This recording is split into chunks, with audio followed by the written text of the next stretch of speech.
Okay, so I just rewatched Fantastic Four: Rise of the Silver Surfer. This movie had a lot of potential, and then it kind of just fumbled the bag.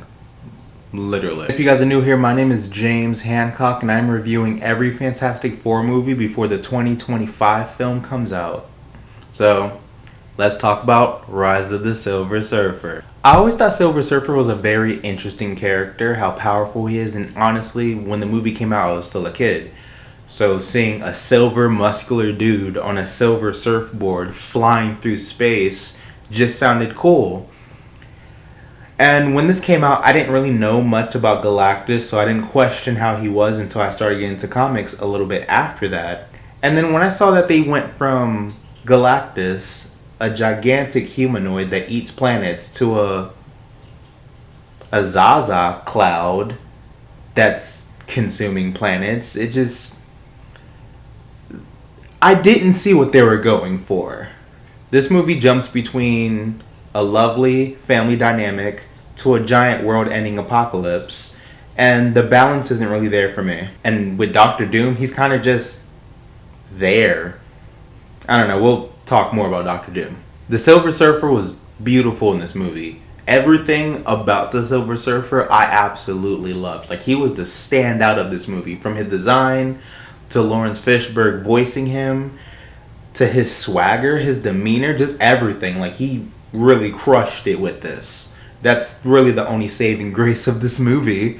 The Silver Surfer and Human Torch scene, like just that chase scene alone, was just so beautiful, and it just fit so right, and it really grabbed me, especially as a kid. As a child, my mind was blown during that scene because it just looked cool. And in this movie, the team actually works better than they did at the beginning. Granted, in the original film, the team, they're still trying to like adjust better with their powers, but they were really just bumping heads more in the first movie than this one. I feel like Reed, in the time that they didn't show between the first and the second movie, actually got it together and really showed more leadership.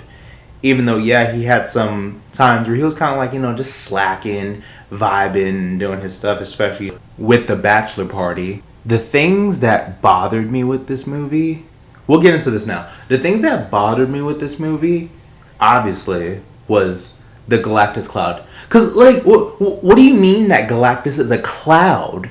Like, if you look back in the movie, when they show you Galactus approaching, like passing the planets to approach Earth, there's a silhouette of what Galactus actually looks like. It's not like the people that made this movie didn't know what Galactus would look like. They just decided to go with a cloud that eats people. It's just, why? And once again, they add Doom to this, but there was no real stakes with him. Like, he was kind of just there, because obviously this movie can't really... Well, I can't say that now, because the new Fantastic Four of 2025 is going to have Galactus as the villain and Silver Surfer. So we'll see how that actually holds up. But, getting back to this. They added Doom in this for whatever reason, because it made it seem that Galactus and Silver Surfer couldn't hold a movie as just the main villains. They had to kind of like sprinkle Doom in there, even though he was kind of like pointless to the story, which really hurts, because like I said in the previous video, if you haven't seen it, go check it out. Doctor Doom is really one of like the top 20 most vicious villains in Marvel. And the way that they've underplayed his character in these movies really does hurt my heart. Still, rest in peace to Julian. He did well with what he had, and he was awesome in both movies. But they could have done more. The writing's still a cheesy Saturday morning children cartoon. Like, I don't know. I enjoyed it, but watching it now at this age, I'm just like, wow, this was very corny. The power swapping plotline, it worked, it looked cool, and then they didn't really expand past it. They didn't really give more to it. It was kind of just added on there for like the final fight scene with Johnny and Doctor Doom, and just to make Johnny more of a problem.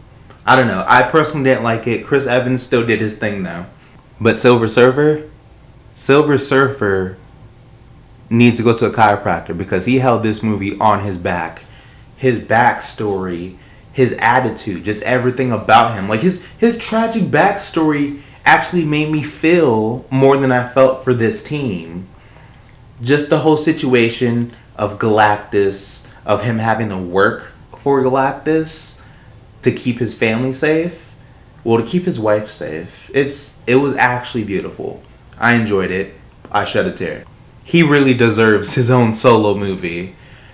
His comics are good, so hopefully if the MCU gets to that point, we can actually get a solo movie for him. If not, it's alright. We'll see what happens. There's a lot to unpack with that, especially since the new Fantastic Four is using his partner as a Silver Surfer instead of him. But that's a conversation for when we get to that video.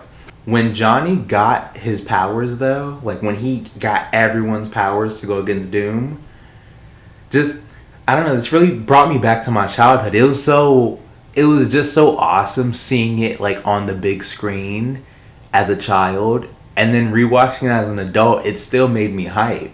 It still really brought in that this is a comic book movie. Just with that subplot, I liked it, but just wish they expanded more on it and kind of like dug a bit deeper into it. This movie compared to the sequel, it went up a notch. Like there was more stakes. It went harder. It was more expanded. Like it was an actual global issue. But the execution kind of felt flat a bit. Like it kind of just didn't give as much as the previous film gave. If that makes sense. It wanted to be epic, but it loses itself in cloud form. But this movie was PG. It showed that it was PG except for certain parts. But it really is a family film that everyone could enjoy. No matter what your age. You could be 4, you could be 15, you could be 30, you could be 60. No matter its flaws, it still is a very enjoyable movie that you can just sit back and just entertain yourself and watch. But if you're looking for real consequences and an actual comic book Galactus, you can skip this one. All I have to really say is that I really expected more from this, but not saying it's bad. I know this is going to confuse people because I am a little mixed with this movie. Granted, the first one, both of them are good. But for some reason, this one felt like it was missing something. I felt like it was missing a bit more heart out of the whole team, really, since the heart only came from Silver Surfer. So if I wanted to really give this a rating, in all honesty, it has some better elements than the first one, but I'd still give this one a mint-atainment. I'm sorry. So are you guys watching these movies to prepare yourself for the new movie? How did you feel about the Silver Surfer? If you have any complaints, well, you will have complaints about the Cloud Galactus, please comment below and let me know how you guys feel about the Silver Surfer and Cloud God. So if you like my vibe, comment below, like and subscribe. And if you guys really want to see something interesting, after this video, I'm going to review the 2015 Fantastic Four with Michael B. Jordan, Miles Teller, and the other 2 actors that I kind of forgot because this movie is painful to watch. So like always, I'm James Hancock, signing off.